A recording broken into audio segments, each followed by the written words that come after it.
그래서 일꾼들을 모았습니다. 그리고 일을 시켰습니다. 낮 12시가 정오가 됐는데 가서 보니까 길거리에 또 일꾼들이 있는 거예요. 일꾼들을 또 샀습니다.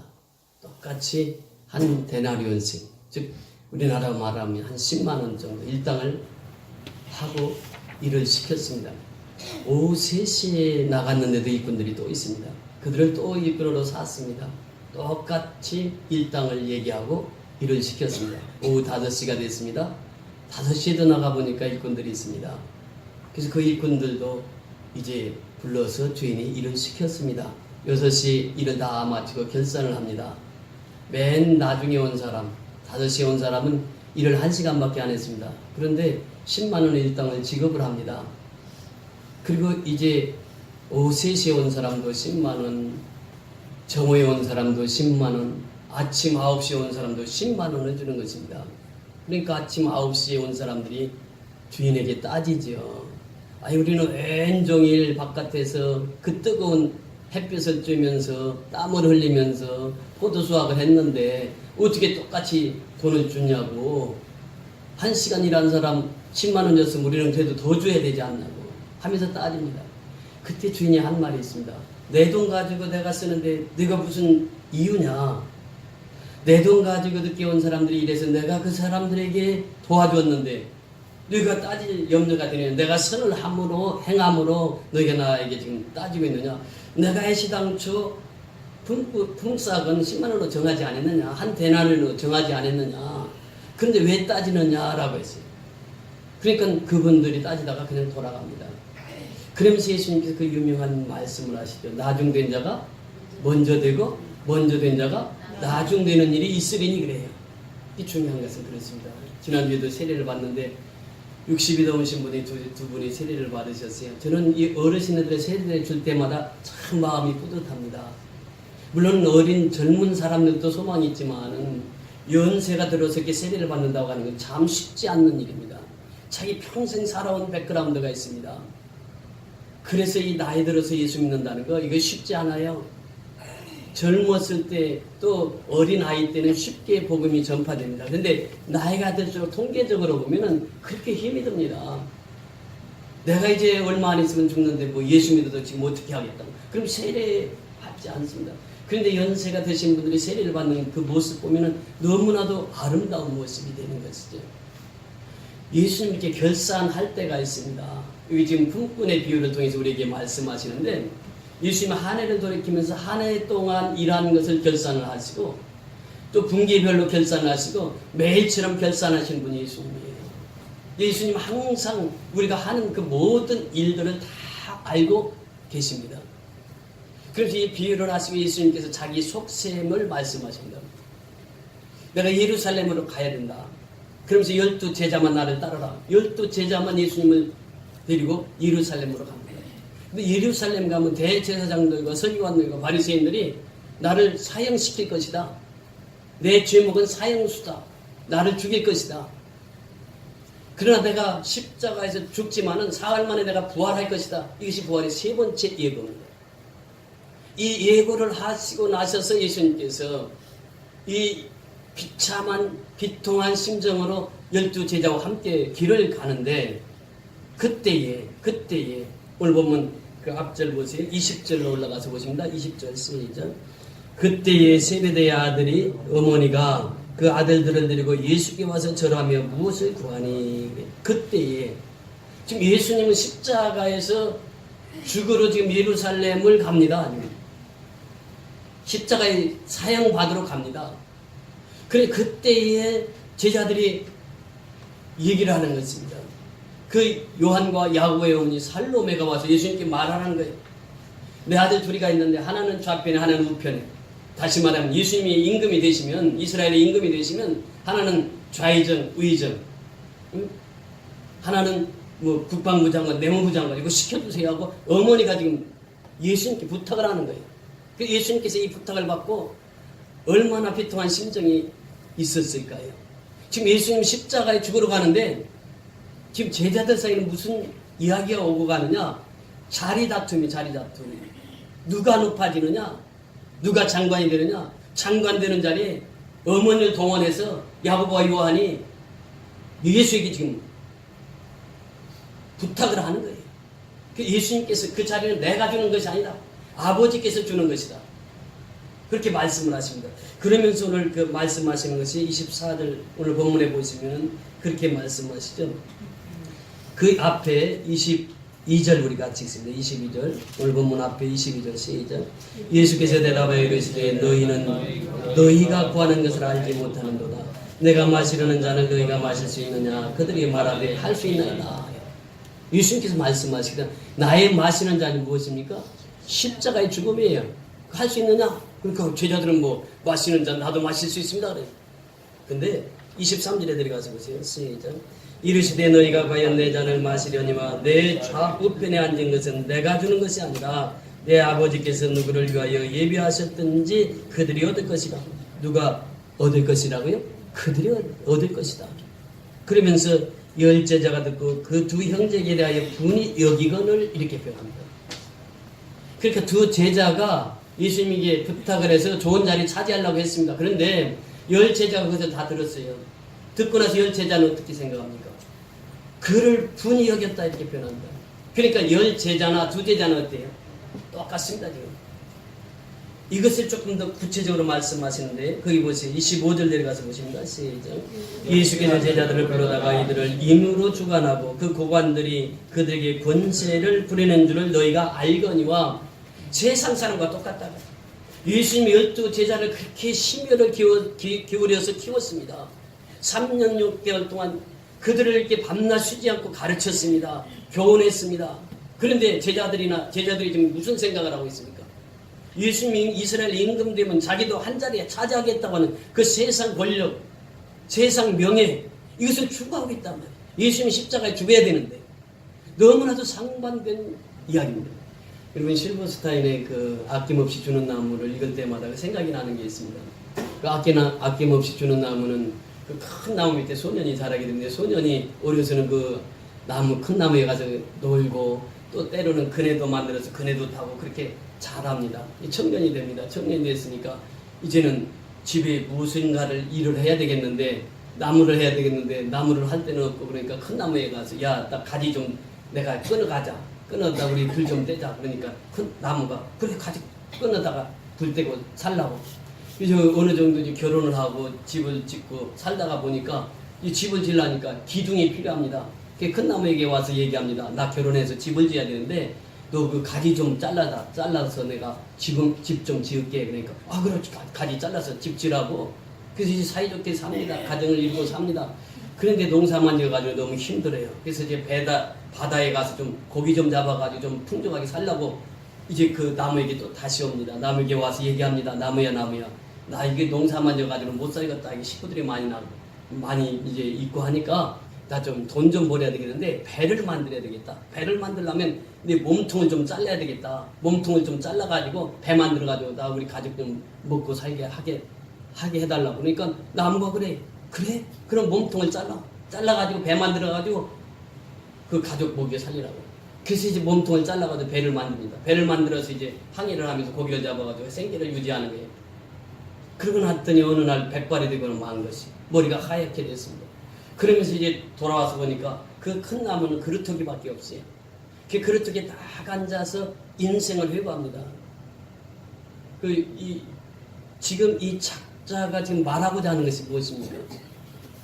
인생이라고 하는 것은 목적 없이 살게 되면은 그렇게 인생이 끝이 나고 만다고 하는 것이에요. 그런데 그 사람에게는 기쁨이 없었습니다. 계속 인생을 자기의 편리한 대로 살아왔어요. 그럼에도 불구하고 기쁨이 없었습니다. 행복이 없었습니다. 그런데 아낌없이 주는 나무는 어땠습니까? 그루터기에 앉아있는 그 할아버지를 보면서 너무너무 기뻐하는 거예요. 이것이 무엇이냐라고 하는 거죠. 사람이 목표 없이 살아가게 되면은 이 아낌없이 주는 나무에 앉아있는 그 할아버지처럼 살아가게 되는 것이죠. 근데 예수님은 분명한 인생의 목적을 우리에게 주셨습니다. 그것이 오늘 본문이에요. 목표를 주셨어요. 그 목표를 향해서 달려가도록 우리에게 분명한 목표를 심어주었습니다.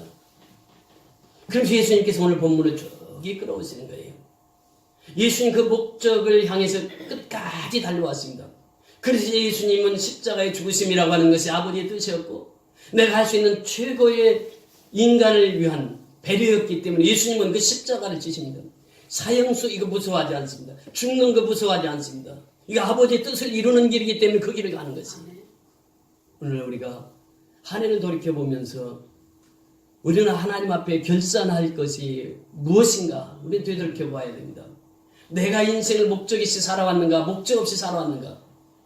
목적 있이 살아온 사람들은 한결같이 앞을 향해서 나갑니다. 뒤를 돌아보지 않습니다. 앞을 향해서 전진하고 또 전진합니다. 그 목적을 이루기 위해서 계속해서 한 길을 걷습니다. 마음이 같아집니다. 생각이 같아집니다. 뜻이 같아집니다. 목적이 분명한 사람은 뜻이 같아져요. 우리에게는 천국관이 있습니다. 우리가 죽으면 천국 갑니다.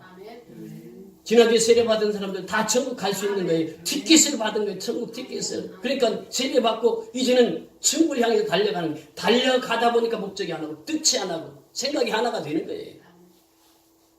그런데 인생의 그 목적을 잃는 순간 그때부터는 자기 중심의 인생을 살아가더라고요. 그래서 이 교훈을 통해서 우리에게 주시고자 하는 메시지가 무엇입니까? 오늘 본문을 통해서 예수님께서 십자가의 죽으로 가는데 제자들은 지금 엉뚱한 생각을 하고 있는 거예요. 그렇게 잘 가르쳤는데 그렇게 예수님의 친제자들이고 예수님이 그 사도라고 칭하는 그 제자들 길렀는데 제자들의 마음속에 딴 마음을 품고 있단 말이죠. 우리 예수를 믿으면서 우리 자신을 한번 살펴봐야 돼요. 우리 예수님께 포커스를 맞추게 되면 예수님께 시선을 맞추게 되면 예수님께 시선을 고정하게 되면 다른 소리가 들리지 않습니다. 복음만이 들려요. 복음만이. 하나님의 말씀만이 들려요. 그 말씀이 어린아이가 와서 전파해도 하나님의 말씀도 들려지는 거예요. 그런데 내가 은혜를 받지 못하면 아무리 족 같은 설교도 그 말씀이 은혜가 되지는 않는 거예요. 왜? 사람의 말로 들리니까 그래요. 중요한 것은 우리가 목적을 어디에 두고 사느냐. 인생의 목적을. 예수님께서 분명하게 말씀하세요. 그러면서 세상 사람들은 권력, 힘 이것을 지배하더라 그 말입니다. 그래서 팍스 노마라고 하는 말이 왜 나옵니까? 노마가 그 당시 최고의 권력을 가졌거든요. 노마, 모든 길은 노마예요. 노마의 힘이라고 하는 것은 아주 막강했습니다. 그러니까 노마의 힘에 견줄 수가 없었어요. 그런데 예수님은 그 당시에 마육간에서 탄생하셨거든요. 그런데 마육간에 탄생한 그 예수의 힘이 노마의 힘보다도 더 강해서 세상 정복을 하고 하나님 나라를 이 땅에 도래하게 하신 그분이 바로 예수예요. 말구육간에서 탄생하셨습니다. 세상 노마 권력과 비교하면 비교할 수가 없을 정도로 그렇게 낮고 천한절에 탄생한 예수가 그 세상 권력을 다 지배하고 하나님의 나라를 견고하게 세워서 영원히 멸망치 않는 그 하나님의 나라를 세우게 되는 것입니다. 오늘 보세요. 오늘 사람들이 살아가는 모습을 보면요. 오늘 계속해서 본문 26절 한번 보십니다. 26절 시작. 너희 중에는 그렇지 아니야 하나니 너희 중에 누구든지 크고자 하는 자는 너희를 섬기는 자가 되고 너희 중에 누구든지 으뜸이 되고자 하는 자는 너희 중에 종이 되어야 되리라. 이 말씀입니다. 지금 사람들은 어때요? 너희 중에 그렇지 않아야 하나니 그러면서 예수님 교육 말씀하시는 거죠. 너희 중에 누구든지 크고자 하는 자는 어떻게 하라고요? 너희를 섬기는 자가 큰 자가 누구냐? 섬기는 자가 큰 자다. 그러면서 또 말씀은 너희 중에 누구든지 으뜸이 되고자 하는 으뜸이 되고자 하는 자는 너희의 뭐가 되어야 된다고 종교예요. 이게 패러독스입니다. 패러독스. 기독교는 패러독스거든요. 역설의 종교라고 그러죠. 그래서 여기에서 보면요, 그 점층법을 쓰고 있습니다. 예수는 항상 그래요. 하나님 나라를 이 커튼을 열면 하나씩 보이듯이 예수님께서 마태, 마가, 누가, 요한복음을 통해서 그 복음서를 통해서 예수님이 계시를 보여주시고 또 바울 서신을 통해서 보여주시고 또 계시를 통해서 예수님의 복음을 보여주시고 그러면서 이 커튼을 열듯이 하나 이렇게 보여주시는 거예요. 지금 여기에서도 역시 마찬가지입니다. 너희 중에 그렇지 않아야 하나니 너희 중에 누구든지 크고자 하는 자는 너희를 어떻게 하는 자가 되어야 되고 섬기는 자가 되어야 된다. 섬기는 자. 또 으뜸이 되고자 하는 자는 뭐예요? 종이 되어야 된다. 둘로스가 되어야 된단 말이죠. 슬레이브, 노예가 되어야 된다. 그러니까 여기에서 섬기는 자라고 하는 것이 얼마나 위대한가를 우리에게 말씀해 주고 있는 것이 그 영국의 속담에 보면 이런 이야기가 있습니다. 하루를 행복하기를 원하느냐? 그러면 이발을 하라. 이발을 하루 종일 행복하다고 하는 게 또 일주일을 행복하기를 원하느냐? 그럼 여행을 하라. 한 달을 행복하기를 원하느냐? 집을 지어라. 집을 사라. 1년을 행복하기를 원하느냐? 그럼 결혼을 하라. 평생을 행복하기를 원하느냐? 그럼 어떻게 하라고요? 평생을 행복하기를 원하느냐? 그럼 어떻게 하라고요? 섬겨라, 섬겨라. 이 섬기게 되면 평생 행복하게 살 수 있다라고요. 이게 영국의 속담이에요. 이 섬김이라고 하는 것이 예수님께서 이 땅에 오신 목적이 바로 그것이거든요. 나는 섬김을 받으려 함이 아니라 도리어 섬기려 하고, 이게 섬김이 평생을 행복하게 사는 비결이라고 하는 거예요. 나누는 자는 항상 행복하거든요. 길거리 가다가 거지를 만나서 1,000원 주면 그날 하루 종일 어떻습니까? 내 마음에 기쁨이 있어요. 내가 그를 도왔단 말이죠. 도왔다. 그러니까 섬김 자체는요, 평생을 행복하게 하는 무기가 바로 섬김이라. 예수님께서 그 일을 행하셨어요. 예수님 오신 목적은 딱 두 가지요. 죽으러 오신 분이에요, 예수님이. 그래서 오늘 본문 결론이 바로 그것입니다. 28절 보세요. 28절 시작. 인자가 온 것은 섬김을 받으려 함이 아니라 도리어 섬기려 하고 자기 목숨을 많은 사람에게 대속물로 주려 합니다. 대속물이 무엇입니까? 십자가에 죽으러 오셨다 그 말입니다. 이것이 예수님이 오신 첫 번째 목적이. 왜 죽어야만 됩니까? 나를 구원하시기 위해서요. 나를 구원하시기 위해서 예수님이 죽으셨어요. 십자가에서 죽으신 것은 예수님께서 나를 구원하시기 위함이었어요. 이것이 예수님께서 오신 목적이랍니다. 그러니까 죄에서 구원할 자, 그 예수님. 예수님만이 구원할 자예요. 다른 이로서는 구원을 받을 수가 없습니다. 오직 예수의 이름, 그 이름만이 구원할 자예요. 그 예수님 오신 목적이 십자가에 죽어서 모든 인류를 구원하시기 위함이었어요. 그런데 모든 인류가 다 구원받는 것은 아닙니다. 예수를 믿는 자에게 한정이 되어 있어요. 세상 모든 사람 하나님 사랑하세요. 그러나 하나님의 사랑을 받아들이는 사람은 한정이 되어 있다는 거죠. 예수를 믿어야 하나님의 사랑을 받을 수 있는 거예요. 예수를 믿어야 하나님과 화목 제물이 되는 거예요. 화목해 되는 것이 예수님께서 오신 목적이 바로 십자가에 죽으러 이 땅에 오셨어요. 두 번째가 무엇입니까? 나는 섬김을 받으려 함이 아니라 도리어 섬기려 하고 이렇게 표현합니다. 섬기러 오신 분이 바로 예수님이에요. 우리가 2018년 참 많은 일을 하나님이 우리를 통해서 일하셨습니다. 제 4차, 5차, 6차, 7차 올 한 해 동안 3월, 6월, 10월, 12월 4번을 통해서 미얀마에 가서 많은 씨를 뿌렸습니다. 현장에서 우리는 보면서 뭘 느끼느냐 하면 하나님께서 참 큰일을 하셨다. 왜? 그 열매들이 주렁주렁 열리는 모습을 보면서 큰일을 행하셨다. 이번에도 양곤에 가서 세례를 주고 왔잖아요. 우리 교회에서도 세례를 추수감사주일, 성탄주일 세례를 통해서 하나님 앞에 영광을 드렸습니다. 그런데 이것은 오늘 이후로 잊어버리라. 2018년도는 잊어버리라. 이거 하나님이 여기까지 우리를 인도하신 거예요. 내가 한 게 아니에요. 우리 교회가 한 것이 아니라 하나님이 우리 교회를 통해서 일하신 것이고 나를 통해서 하나님께서 일하신 것이지 여기까지 일하신 이것을 잊어버려야 돼요. 우리 집. 하나님께서 베풀어 주신 그 여기까지 은혜 이것은 다 잊어버려라. 잊어버려라. 그리고 이제는 내일을 향해서 달려가야 돼요. 내일을 향해서. 그래서 2016년 3월 10일부터 14일까지가 또 제9차 미얀마 선교 비행기 티켓 예매해놨습니다. 우리는 이제 미래를 향해서 달려가는 것이에요. 과거는 다 잊어버려요. 저 이번에 글을 읽다가 최수열 성사님의 설교를 읽게 되었습니다. 그분이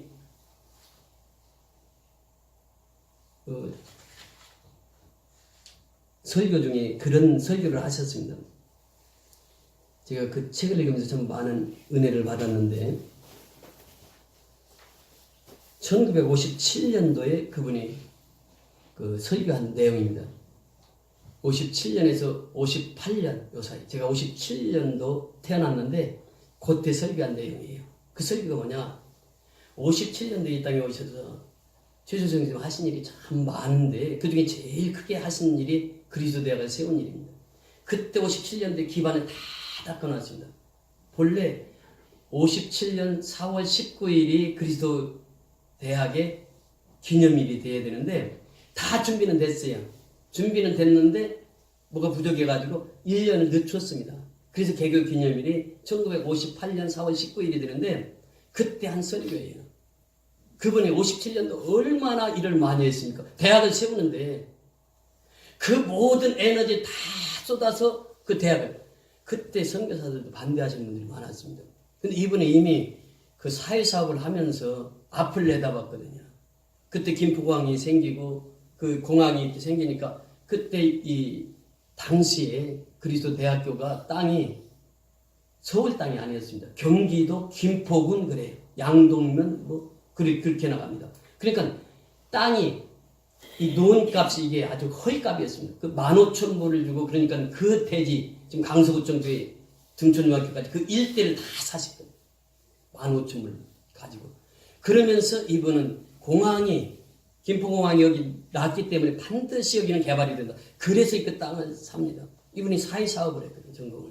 그러면서 한국 가면은 내가 사회사업을 하면서 선교하리라. 그래서 대학을 시작하게 된 겁니다. 57년도 그렇게 일을 많이 하셨는데 그 설교가 뭐냐면 57년도에 한 일은 다 잊어버리십시오. 다 잊어버리십시오. 우리는 58년을 맞이해서 나가야 됩니다. 그 설교를 읽으면서 참 감동이 되었습니다. 그렇습니다. 우리는 2018년 하나님께서 우리 선교연합회를 얼마나 크게 들어 쓰셨는지 몰라요. 지금까지 우리 역사 속에서 하나님 가장 크게 쓰셨는데, 그런데 이거 잊어버려라. 내가 한 것이 아니니까. 하나님이 우리를 통해서 일하셨으니까 여기까지 일한 건 다 잊어버려라. 그러면 우리가 해야 할 일이 뭐냐? 2019년 하나님께서 어떻게 우리를 이끌어 가실지, 어떻게 우리에게 복을 주실지, 어떻게 하나님께서 우리를 인도해 나가실지 거기에 초점을 맞추라. 신앙은 그렇습니다. 뒤의 것은 잊어버리는 거예요. 과거는 잊어버리는 거예요. 이제 2018년을 잊어버려요. 그리고 2019년 하나님께서 새로운 새해를 주시는 거예요. 그 새해를 우리가 맞이하기 위해서 한 해 동안 수고했던 거, 한 해 동안 일했던 거, 이거 다 잊어버리고, 하나님께서 내게 건강 주셔서 내가 이렇게 일할 수 있었고, 하나님께서 물질 주셔서 우리가 선교할 수 있었던 것이고, 이거 다 하나님의 은혜거든요. 이거 다 잊어버리고 이제는 2019년을 향해서 달려가야 된다고 하는 거예요. 근데 우리가 이 복을 받은 사람들은 몇 가지 우리가 지켜야 할 일들이 있습니다. 첫째는요, 항상 우리는 언어에 대한 신경을 많이 써야 돼요. 언어에 대해서 하나님께서 복을 주셨거든요. 그 언어를 어떻게 사용하느냐에 따라서 우리가 하나님의 배움을 돌릴 수도 있고 가릴 수도 있습니다. 우리는 언어를 사용할 때 상대방을 기쁘게 하는 말, 즐겁게 하는 말을 우리가 늘 사용할 수 있어야 돼요. 그러니까 내가 그 상대에게 얘기해서 상대의 마음이 상하는 일이 있으면 하지 않는 거예요. 즐겁게, 기쁘게. 이것이 바로 하나님이 원하시는 언어의 생활이에요. 그러니까 감사의 말, 칭찬의 말, 긍정의 말, 위로의 말, 격려의 말, 이것이 우리 생활 속에 언어 생활에 정착되어야 된다고 합니다. 두 번째는요, 우리 얼굴로 섬겨야 되는 거예요. 얼굴로 전도해야 된다. 미국에 오면 대통령의 얼굴을, 네 분 대통령의 얼굴을 크게 바위에다 새겨놨더니 미국 사람들이 그 대통령의 얼굴을 보면서 그 당시에 취세했던 그 당시에 그분이 무슨 일을 했는가를 딱 기록해놓고 그 얼굴 보면서 그걸 아는 거예요. 여러분 민수기 한번 찾아보세요. 민수기 6장을 한번 보십니다. 민수기 6장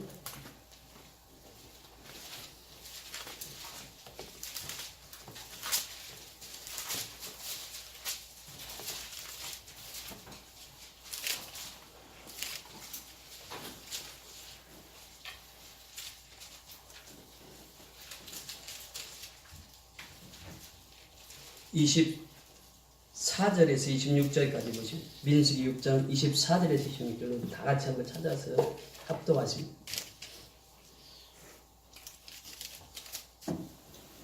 시작. 여호와 내게 복을 주시고 너를 지키시기를 원하며 여호와는 그의 얼굴을 내게 비추사 은혜 베푸시기를 원하며 여호와는 그 얼굴을 내게 향하여 두사 평강 주시기를 원하노라 할지니라 하라. 자, 이거 보세요. 여호와는 항상 누구에게 복을 주시는 분이? 내게 복을 주시고 너를 지키시기를 원하시며 여호와는 그의 얼굴을 누구에게 비추신다고 그랬어요? 내게 비추사 은혜 베풀시기를 원하시는 분이에요. 그러니까 우리가 하나님의 뜻을 알아야 됩니다. 하나님의 얼굴은 내게 비춰서 내게 은혜 베푸시기를 원하시는 분이 하나님이에요. 또 말씀하십니다. 여호와는 그 얼굴을 내게로 향하여 들사 무엇을 주시기를 원하시는 하나님? 평강 주시기를 원하시는 하나님. 그 하나님이에요. 그리고 우리 하나님의 속성은 하나님의 얼굴 속에 은혜가 있고 하나님의 얼굴 속에 평강이 있어. 하나님의 얼굴을 항상 내게로 향하여 드세요. 그러니까 우리가 우리의 얼굴에 책임을 져야 돼요. 사람은 잠깐이거든요. 하나님이 쓰시는 그 시간만 내가 쓰임을 받는 것이에요. 나이가 많고 적고 이것은 중요하지 않습니다. 하나님은 86세 되신 갈렙도 쓰시잖아요. 86세 되신 권입사님 계시지만 그러니까 모세는 80세 하나님 들을 쓰시잖아요. 그러니까 이 나이하고는 상관이 없어요. 그 마음 중심이 어디를 향해 있느냐. 하나님 항상 그 얼굴이 내게 향하자. 우리에게 향해 계시거든요. 은혜 베풀기를 원하시고 복 주시기를 원하시고 평강 주시기를 원하시는 아버지예요. 그렇기 때문에 우리가 그 은혜를 받아서 얼굴이 항상 해같이 빛나서 내 얼굴이 전도지가 되어야 된다고. 내 얼굴을 통해서 복음이 전파되어야 된다고. 생명이 구해져야 된다고 하는 것이죠. 올 한 해 동안 우리 하나님께서 우리 교회를 통해서 일을 하셨는데 이제는 한 해 동안 하신 일은 다 잊어버리고 이제 2019년을 통해서 하나님께서 우리에게 주신 그 비전이 있습니다. 그 비전을 감당하기 위해서 우리는 끊임없이 나가야 돼요. 끊임없이 하나님께서 원하시는 그 일을 해야 돼요. 그러기 위해서는 첫째는 언어 생활, 그 다음에 또 내 얼굴에 대한 책임을 지고 정말 한 해를 힘있게 출발하는 저와 여러분이 될 수 있기를 주의 이름으로 축원을 드립니다. 우리 다 같이 일어나셔서